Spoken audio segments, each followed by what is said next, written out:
আল্লাহকে বলেন, আল্লাহ তামুতু কাবলাল মাউত, মরার আগে আমি ইদ্রিস পয়গম্বর আরেকবার মরতে চাই। আল্লাহ আপনি আমি ইদ্রিস পয়গম্বরকে একবার মরণ দান করেন। আল্লাহ কয়, জিব্রাইল আজরাইলের মাধ্যমে ইদ্রিস পয়গম্বরের রূহ কবজ করো। আল্লাহ তাআলা ইদ্রিস পয়গম্বরের রূহ কবজ করলেন। আল্লাহ বলে, বন্ধু ইদ্রিস তুমি আর কি চাও? আমি আল্লাহ তাআলার কাছে বলো। ইদ্রিস পয়গম্বর কয়, আল্লাহ আমি একবার আপনার জান্নাতের মধ্যে থাকতে চাই। আল্লাহ তাআলা কয়, জিব্রাইল আমার বন্ধু ইদ্রিস নবীরে তুমি আরেকবার জান্নাতে নিয়ে যাও। ইদ্রিস নবী বলেন, আল্লাহ তাআলা সাথে সাথে আমার দোয়াটা কবুল করে আমারে জান্নাতে ঘুরাইলেন। জিব্রাইল আমারে অনুমতি দিলেন, আমি জান্নাতের মধ্যে প্রবেশ করলাম। জান্নাতের মধ্যে যখন প্রবেশ করলাম, জান্নাত থেকে জিব্রাইল আমাকে ঘুরাইয়া আমি ইদ্রিস নবী জান্নাত থেকে বের হইলাম। আমি জিজ্ঞাসা করলাম, জিব্রাইল আল্লাহ তাআলা আমি ইদ্রিস নবীরে জান্নাতে তো প্রবেশ করানোর অনুমতি দিলাম, তুমি জানো? বলে হ্যাঁ। বলে কয়বার ঢুকার অনুমতি দিলেন? বলে একবার।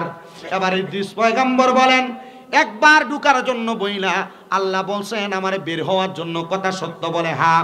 বলে তাহলে চলো, আমাদের জান্নাত ঘুরা শেষ। একটু আগানোর সাথে সাথে ইদ্রিস পয়গম্বর কয়, হে জিব্রাইল শোনো, যেহেতু জান্নাতের মধ্যে একবার গেলাম, কিন্তু দ্বিতীয়বার আরেকবার তো যাওয়া লাগবে। বলে কারণ কি? বলে একবার যাইব এই কারণে, কারণটা হইল আমি ইদ্রিস নবীর খরমগুলা জুতাগুলা জান্নাতে রেখে আসছি। জোরে কোন সুবহানাল্লাহ। কি রেখে আসছেন? ইদ্রিস নবী বলেন, প্রথমবারও আদাবদ্ধ ছিলাম জান্নাতের মধ্যে যদি প্রবেশ করি আমি জান্নাত থেকে বের হয়ে যাব, কিন্তু আমি দ্বিতীয়বার জান্নাতের মধ্যে প্রবেশ করলাম আমার জুতার জন্য। জিব্রাইল বললেন, ইদ্রিস পয়গম্বর আপনি জান্নাত থেকে বের হয়ে আসেন। আমি ইদ্রিস পয়গম্বর উত্তর প্রদান করলাম, রে জিব্রাইল আমি জান্নাত থেকে বের হব না, কারণ দ্বিতীয়বার ঢুকার সময় আমি অনুমতি চাইছি, কিন্তু বের হওয়ার কথা কিন্তু আমার সঙ্গে ওয়াদা ছিল না। এজন্য আমি ইদ্রিস পয়গম্বর জান্নাত থেকে বের হব না। জিব্রাইল বলে, আল্লাহ আপনার বন্ধু ইদ্রিস পয়গম্বর জান্নাত থেকে বের হতে চায় না। আমার আল্লাহ তাআলা কয়, তুমি তাড়াতাড়ি বলো বের হওয়ার জন্য।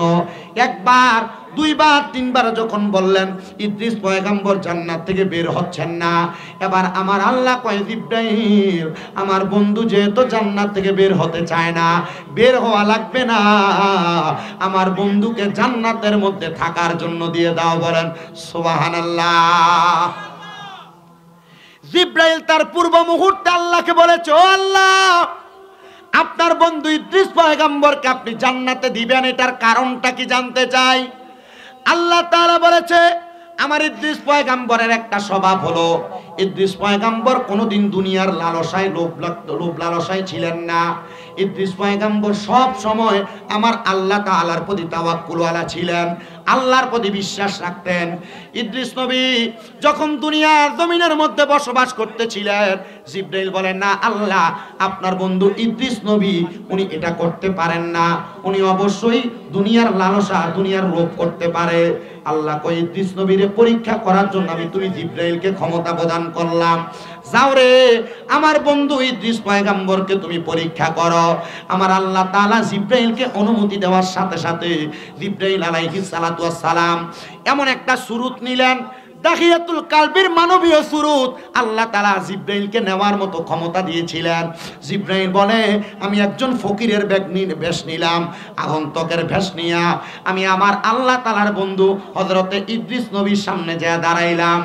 ইদ্রিস নবীর সামনে দাঁড়ানোর সাথে সাথে ইদ্রিস নবী আমারে সালাম প্রদান করে, আসসালামু আলাইকুম ওয়া রাহমাতুল্লাহ।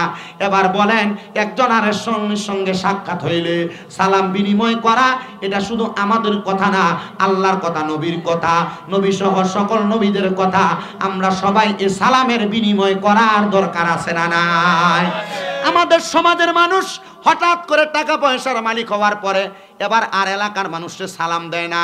টাকা পয়সার মালিক রাস্তা দিয়ে হাঁটার সময় একবারে একটা ধুমধুমাধুম ভাবে হাঁটে, এলাকার বয়স্ক মানুষ দাড়ি পাকা মুরব্বীদেরকে সালাম দেয় না। এর চাইতে আরো নিকৃষ্ট, এলাকায় যে ব্যক্তি অটো চালায়, রিক্সা চালায়, কৃষক, নিম্নবিত্ত, তাদেরকেও সালাম দেয় না। আবার সালাম দিলে আসসালামু আলাইকুম এর জবাব দেয় না। কথা বলেন না কেন? এই অহংকার আমাদের মাঝে রাখা যাবে না। সালাম বিনিময় করে এটা নবীদের সুন্নত। আপনারা একজন আরেকজনের মাঝে সালাম বিনিময় করবেন। এটা করলে অহংকার মুক্ত হয়। এবার ইদ্রিস পয়গম্বর সালামের জবাব দেওয়ার পরে, ইদ্রিস পয়গম্বর ছিলেন রোজা। কি ছিলেন? রোজা ছিলেন। ইদ্রিস পয়গম্বর রোজা থাকা অবস্থায় ইদ্রিস নবীর সঙ্গে আগন্তুক ডাক দিয়ে বলে, হে নবী, আপনি তো আমার সঙ্গে বসেছেন, আমি একজন মেহমান, আমি আজকের রাত্রটা আপনি নবীর সাথে কাটাইতে চাই, আপনি কি আমাকে একটু খাবার দিবেন? বলে, কি খাবার তুমি খাইতে চাও? বলে, আপনি আমার যে খাবার দিবেন আমি সেই খাবার ভক্ষণ করব। আগন্তুক ব্যক্তি বলেন, অন্য কোনো খাবার আমারে দেওয়া হয় নাই, আমার সামনে মাত্র 2টা রুটি আমারে দেওয়া হইল, আমি 2টা রুটি একটা নিমিষের সাথে খায়া ফেললাম। ইদ্রিস পয়গম্বর রে এবার ওই আগন্তুক মুসাফির ব্যক্তি ডাক দিয়ে বললেন, হে নবী, আপনি যে আমারে 2টা মাত্র রুটি দিলেন, 2টা রুটি দিয়ে আমি আমার পেটটা ভরে নাই, আপনার সামনে অনেকগুলা বকরি দেখা যায়, আপনি নবী তো বকরি পালতেছেন, বকরি লালন পালন করতেছেন, এখান থেকে একটা বকরি জবে করে আপনি আমারে খাওয়াইতে পারেন। ইদ্রিস নবী বলেন, এখানে যেই বকরিগুলো আপনি দেখতেছেন, একটা বকরি আমি ইদ্রিস নবীর না, সবগুলা বকরি অন্য কোনো মালিকের, আমি এগুলাকে মেষ হিসাবে লালন পালন করি, আপনি চাইলে আমি আপনাকে আমার পরবর্তী দিনের খাবার খাওয়াইতে পারি, তবে আমি এই রুটি আপনারে খাওয়াইতে, এই বকরি খাওয়াইতে পারবো না। এবার আগন্তুক ব্যক্তি, উনি আসলে কোনো মুসাফির না, আসলে কি মুসাফির না জিব্রাইল? সুরুত নিছে কার? মুসাফিরের সুরুত। আগন্তুক ব্যক্তি বলে, হে ইদ্রিস আলাইহিস সালাতু ওয়াস সালাম, আপনি আমাকে এই জায়গার মধ্যে যেহেতু আসলেন, আনলেন, আপনি আমারে বলেন না আমি মুসাফির হিসাবে এখান থেকে যদি একটা বকরি খাই, একটা ছাগল খেয়ে ফেলি, আপনার মালিক তো দেখবে না, এখানে অনেকগুলা বকরি দেখা যায়। তিনি বলে, দুনিয়ার মালিক আমারে দেখবে না, আমার মালিক যিনি খোদা, আল্লাহু গফুরুর রহিম, ওই আল্লাহ তো আমারে দেখবে, আমি এখান থেকে একটা বকরি খাইতে পারবো না। জিব্রাইল কয়, 1 নাম্বার পরীক্ষার মধ্যে ইদ্রিস নবী পাশ করে ফলাইছে। এবার আমি গেলাম, ওই ইদ্রিস নবী, এবার আপনি বলেন না, আপনি কি আমার আল্লাহ তাআলারে খুশি করার জন্য রোজা রাখেন? আপনি তো আপনার রুটিগুলো আমারে দিয়ে দিলেন, আপনি কি দ্বারা আহার করবেন? বলে, আমি পানি দ্বারা ইফতার করে নিব। ইদ্রিস নবী বলেন, পানি দ্বারা ইফতার করব। যখন এই কথা বললাম, জিব্রাইল আমাকে 1বার 2বার পরীক্ষা করার চেষ্টা কইরা জিব্রাইল আল্লাহর লামকানের মধ্যে চলে গেলেন। আল্লাহর কোরআন প্রমাণ করতেছে, ইদ্রিস নবীকে যখন জিব্রাইল বারবার পরীক্ষা করার চেষ্টা করে, উনি পরীক্ষার মধ্যে কামিয়াব হইছেন। আল্লাহ কয়, জিব্রাইল জানো, এই জন্য আমি আমার নবীটার জান্নাত প্রদান করেছি।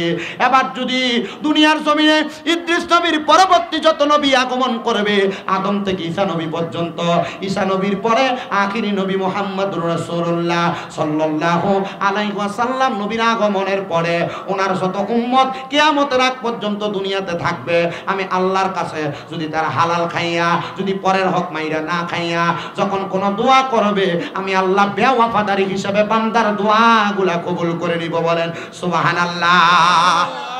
আমাদের কথা ইদ্রিস নবীর উম্মতেরা পর্যন্ত যাচাই বাছাই করেছে, আমরা যে দুনিয়াতে আসবো।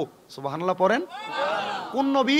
ইদ্রিস নবী। আমাদের নবীর পূর্বে হযরত ঈসা নবী আগমন করেছেন, তার পূর্বে অনেক নবীর আগমন করেছে, কিন্তু হযরত ইদ্রিস আলাইহিস সালাতু ওয়াস সালামের উম্মতরা বলে, আল্লাহ এমন কোন উম্মত যাদেরকে দুনিয়াতে পাঠাইবেন আর এদের এত সম্মান, এত মর্যাদা আপনি বর্ণনা করছেন। ইদ্রিস নবী বলে, শোনো, এই উম্মতের সাথে তুমি পাওয়ার কোনো মর্যাদা কোনো দিক থেকে সমান হওয়ার চেষ্টা করবা না, কারণ এই উম্মত এমন মর্যাদাবান, আদম থেকে ঈসা নবী পর্যন্ত অনেক নবীদের চাইতে এই উম্মতের সম্মান বেশি, এই উম্মতের দাম বেশি। ইদ্রিস নবীকে আল্লাহ আমারে নবী না বানাই ওই নবীর উম্মত বানাইলেই তো পারতেন। সুবহানাল্লাহ পড়েন। আমাদের নবী, আমরা যেই নবীর উম্মত মুহাম্মাদুর সাল্লাল্লাহু, ওই নবীর উম্মত হইতে চাইছেন।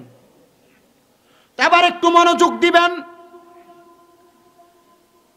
ইদ্রিস আলাইহিস সালাতু ওয়াস সালামের এই বাণীগুলা শুইনা ইদ্রিস নবীর একজন উম্মত ইদ্রিস নবীকে প্রশ্ন করে, গো নবী, এই উম্মতের অংশীদারিত্ব আমরা পাবো না, এই উম্মতের 4 রকমের খাসিয়ত আছে।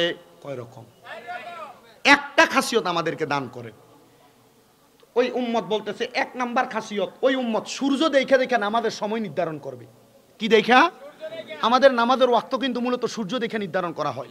2 নাম্বার, এই উম্মত যদি কোনো জায়গায় পানি না পায়, পবিত্র মাটি দিয়ে ওযু করবে, মানে তায়াম্মুম করবে। 3 নাম্বার, এই উম্মতের আরেকটা খাসিয়ত হলো, এই উম্মতের যত সম্পদ থাকবে, এই সম্পদগুলা উম্মতেরা বিনা বেফাদারিতে কোনো কিছু না পেয়েও আল্লাহর ওয়াস্তে দান করে দিবে। 4 নাম্বার, এই উম্মত যখন দুনিয়াতে বসবাস করবে, উম্মতের কখন ইন্তেকাল হবে, উম্মত মরণের জন্য প্রস্তুতি গ্রহণ করবে। আপনারা হয়তো এখানে যারা আছেন মরণের কথা চিন্তাও করেন না। বলে হুজুর করি, হ্যাঁ করে। যখন দাড়িগুলা পেকে যায়, বয়স ভারী হয়ে যায়, তখন মরার কথা চিন্তা করে। এমন অনেক মানুষ আছে যাদেরকে যদি বলা হয় আপনি নামাজ পড়েন না কেন, হে বলে এখনো পর্যন্ত বয়স হয় নাই, আরো কিছুদিন যাক, তখন একবারে দাড়িগুলা রাইখা নামাজ ধরালামো। কিন্তু এই ব্যক্তি যে পরের দিন সকালবেলা ঘুম থেকে উঠবে, এটারও গ্যারান্টি। আশেক বলে চোখেরই পলকে হে তুমি হতে পারো লাশ, চিরতরে বন্ধ হবে তোমারই নিঃশ্বাস। চোখেরই পলকে তুমি হতে পারো লাশ, চিরতরে বন্ধ হবে তোমারই নিঃশ্বাস। হবে এলান তোমারই নাম মসজিদের মাইকে, হবে এলান তোমারই নাম মসজিদের মাইকে। বাড়িওয়ালা নাই রে বাড়ি, নাই রে দুনিয়াতে, বাড়িওয়ালা নাই রে বাড়ি, নাই রে দুনিয়াতে। তোমার বয়ে থাকতো মানুষ ছিল বাহাদুরি, ভাবনি হাওয়ায় উড়া তুমি যে রঙিনী ঘুরি। সুতোয় টানে দিলে মালিক, সুতোয় টানে দিলে মালিক পারবে না তাকিতে। বাড়িওয়ালা নাই রে বাড়ি ইয়াতে, বাড়িওয়ালা নাই রে বাড়ি, বাড়ি গাড়ি মেল ফ্যাক্টরি টাকারও পাহাড়। বিলাসিতায় কেটেছে জনম কতই অহংকার। দামি বিল্ডিং দামি বাড়ি সব আছে, অহংকার নামাজের মধ্যে গেল। সবার আগে নামাজ পড়ার জন্য আগে যায় না, জুমার দিনে সবার শেষে যায়, কিন্তু 10-15 জন মুসল্লিরে ডেইয়া সামনের কাতারে যায় বসে। এমন অহংকারী মানুষ বর্তমান সমাজে একটাও নাই। বাড়ি গাড়ি মেল ফ্যাক্টরি টাকারও পাহাড়, বিলাসিতায় কেটেছে জনম কতই অহংকার। দামি কাপড় ছেড়ে হবে, দামি কাপড় ছেড়ে হবে সাদা কাপন ফরিতে। বাড়িওয়ালা নাই রে বাড়ি, নাই রে দুনিয়াতে। চোখেরই পলকে তুমি হতে পারো লাশ, চিরতরে বন্ধ হবে তোমারই নিঃশ্বাস। হবে এলান তোমারই নাম মসজিদের মাইকে, বাড়িওয়ালা নাই রে বাড়ি, নাই রে দুনিয়াতে। এ আমার যুবক ভাইরা, এ দাড়ি পাকা বয়স্ক বাবারা, এ আমার পর্দার অন্তরালের মা বোনেরা, তোমার কত মতো কত মা বলেছিল আগামী শুক্রবার থেকে নামাজ পড়বো, শুক্রবার আসার আগে তারা অ্যাক্সিডেন্ট করে মারা গেছে। এ যুবক, তোমার মতো কত যুবক বলেছিল দাড়িগুলা রাইখে একবারে নামাজ ধরবো, কিন্তু তোমার মতো অনেক যুবক কুমিল্লা বিশ্ব রোডের মধ্যে অ্যাক্সিডেন্ট করে মারা গেছে মোটর সাইকেলে।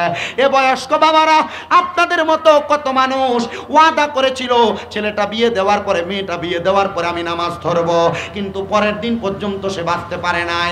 আল্লাহ তাআলা আমাদেরকে কেমন জীবন দান করেছে একটাবার চিন্তা করে।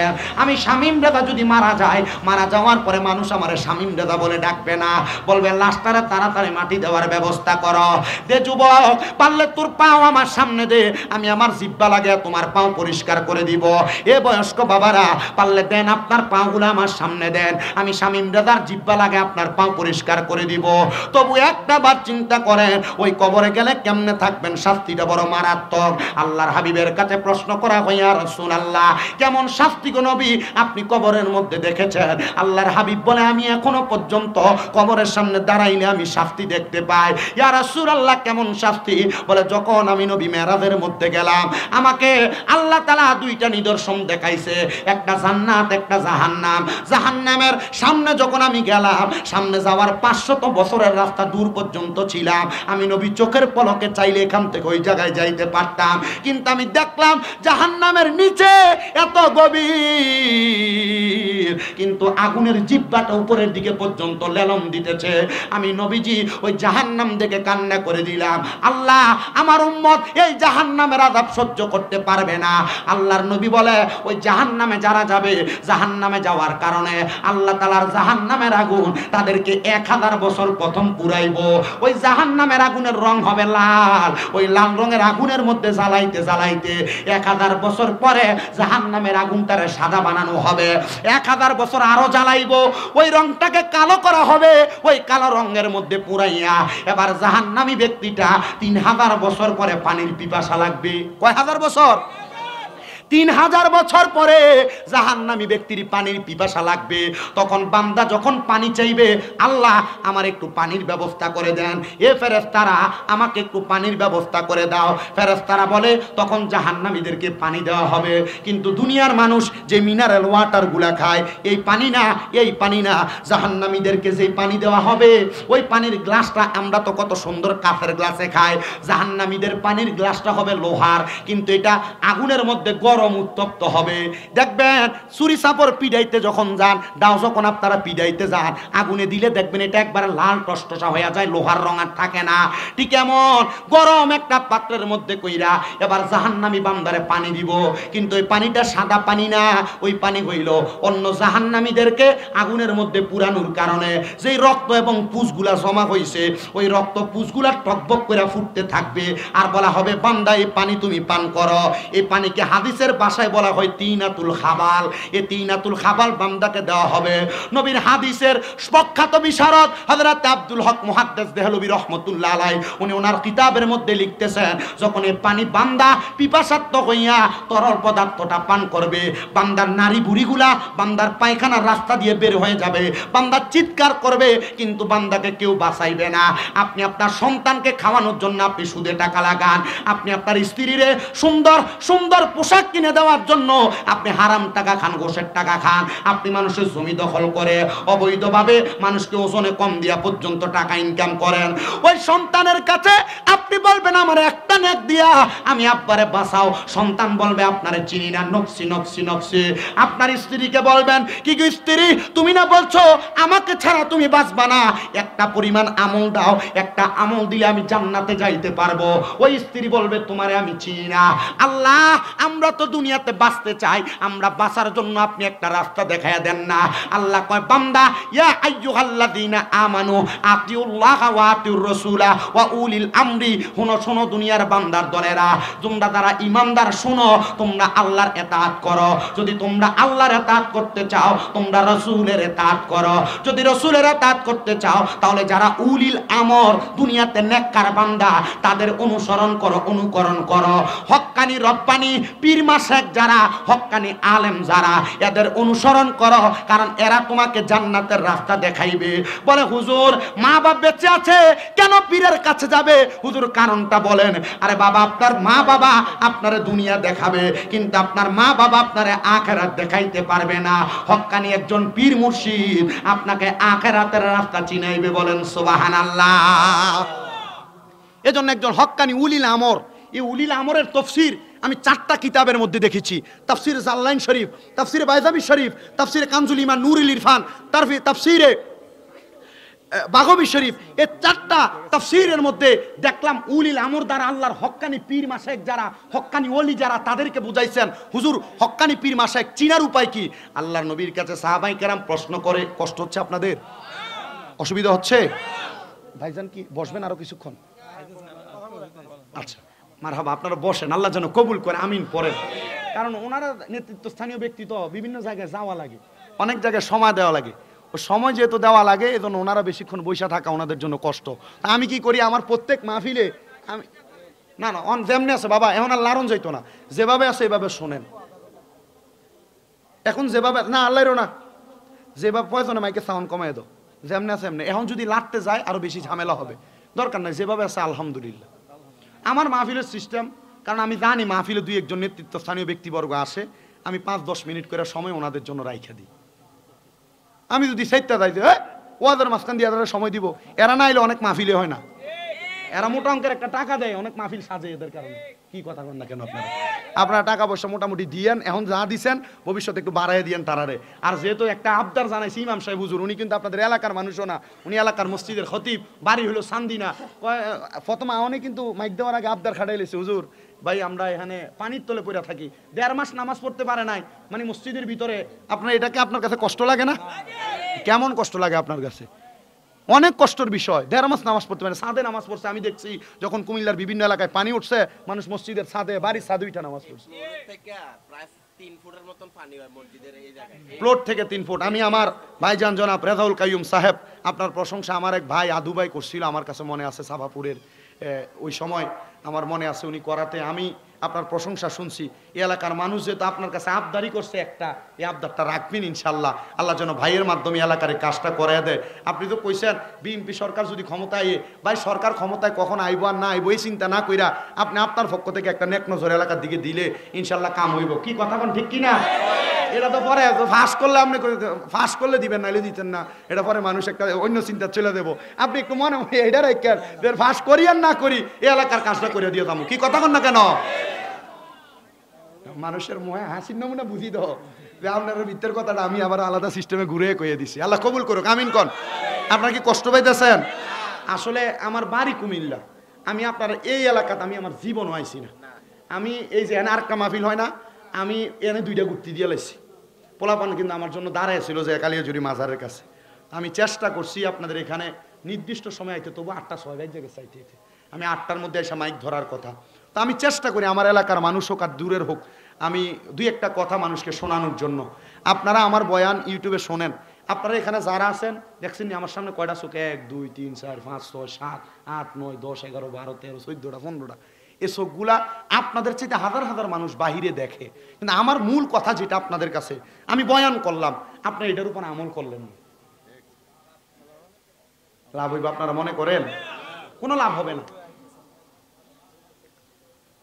তো যেই কথার মধ্যে ছিলাম, সাহাবায়ে কেরাম প্রশ্ন করি, ইয়া রাসূলুল্লাহ, ইয়া হাবিবাল্লাহ, নবী গো, আপনার কাছে আমরা জানতে চাই নবীজি, দুনিয়াতে হক্কানি রব্বানি পীর মাশায়েখ হক্কানি ব্যক্তি আমরা কেমনে চিনব? চিনার দরকার আছে না?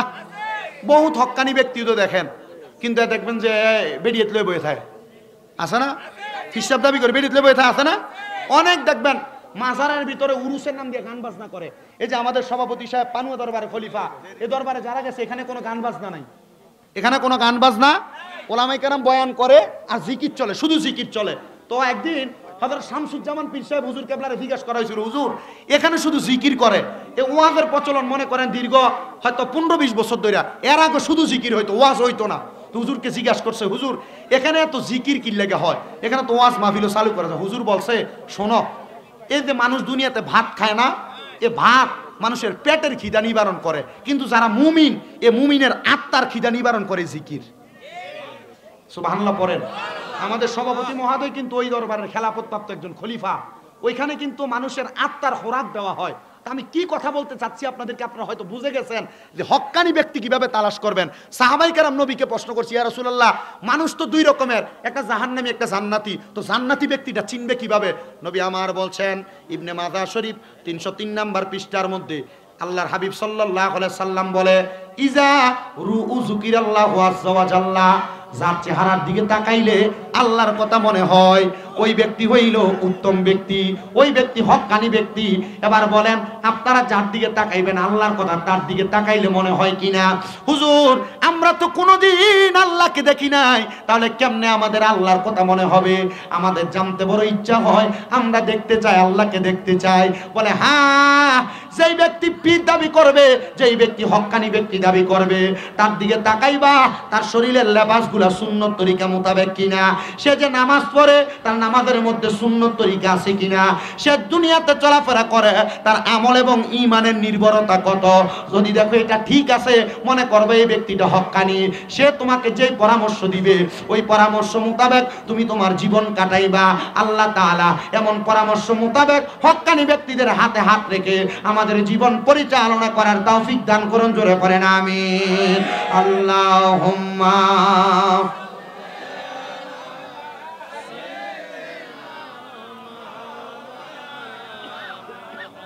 ওয়া আলা আলিহি।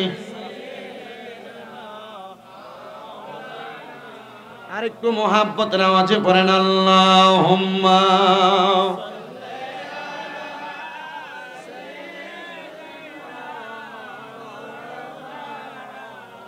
মুহাম্মাদ ওয়া আলা আলিহি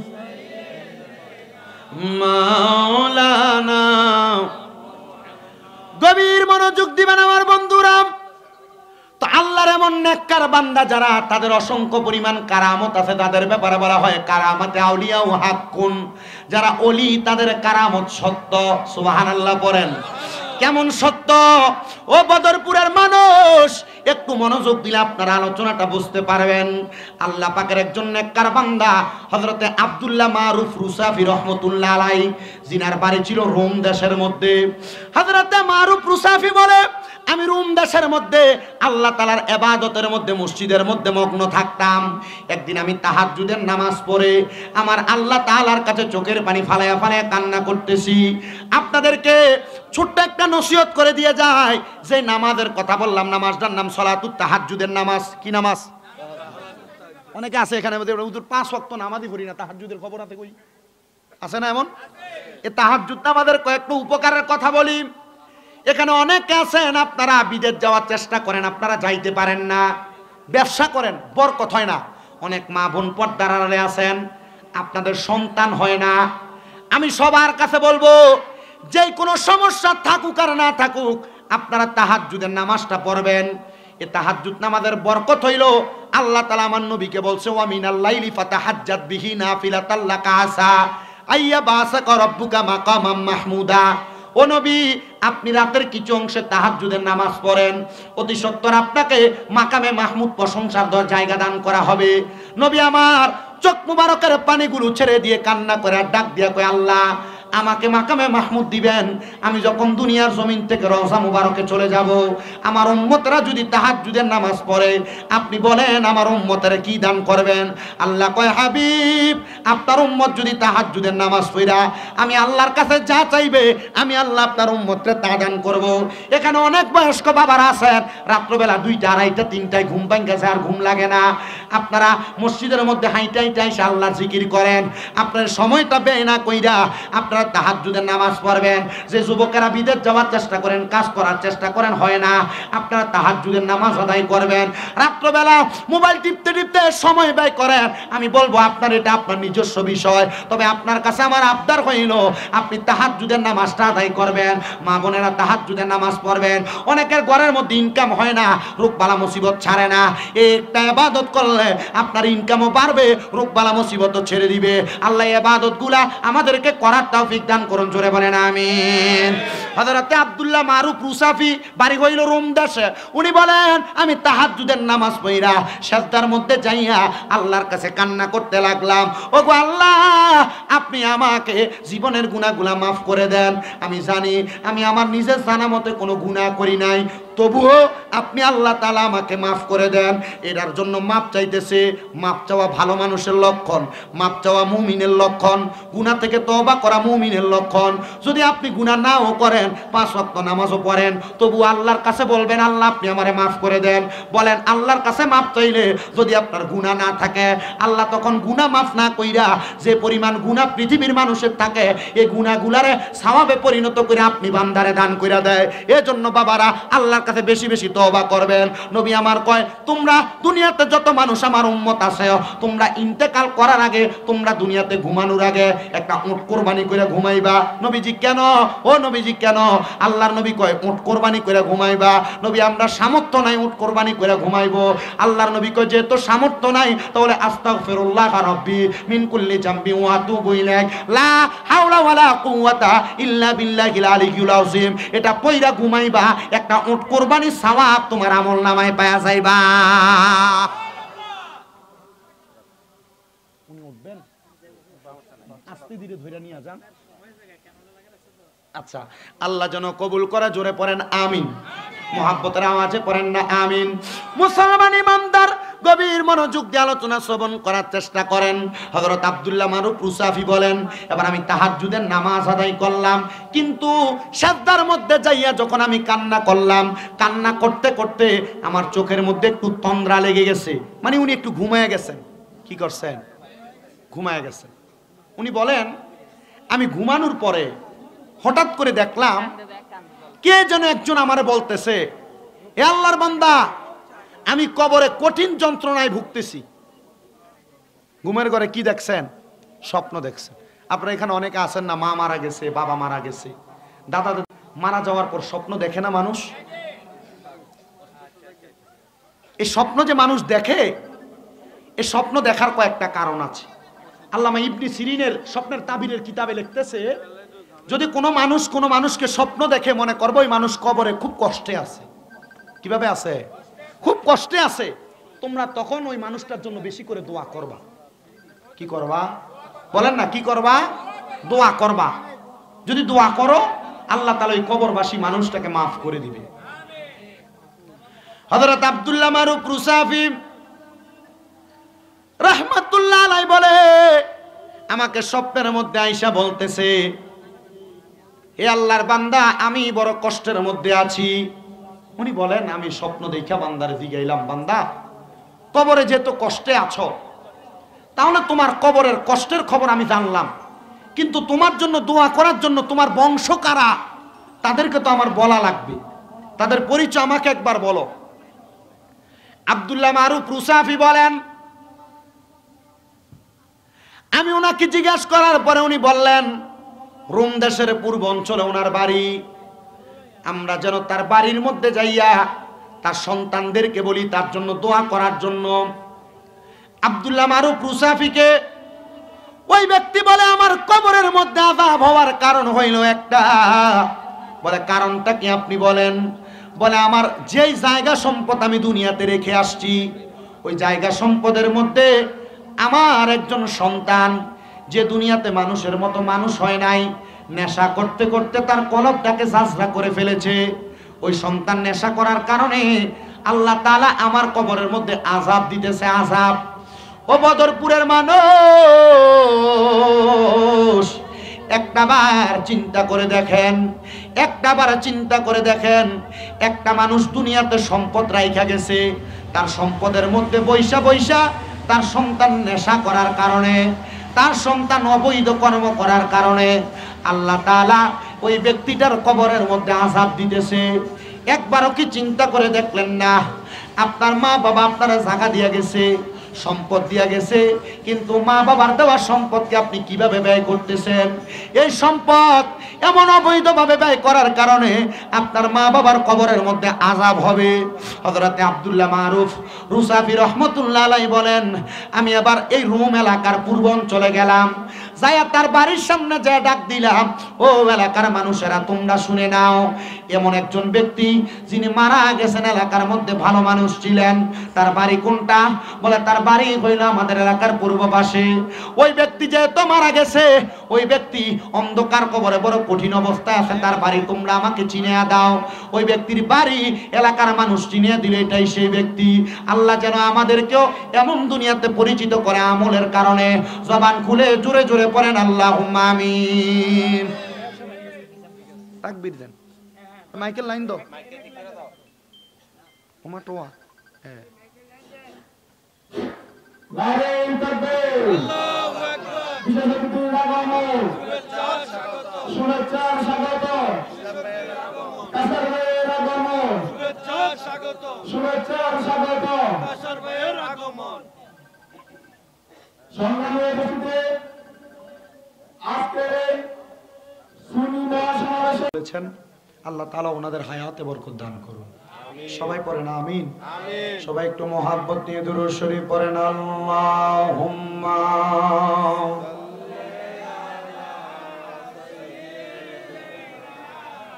মাওলানা মুহাম্মদ ওয়া আলা আলি সাইয়্যিদিনা। মোহাব্বত নিয়ে দুরূদ শরীফ পড়ি, আল্লাহুম্মা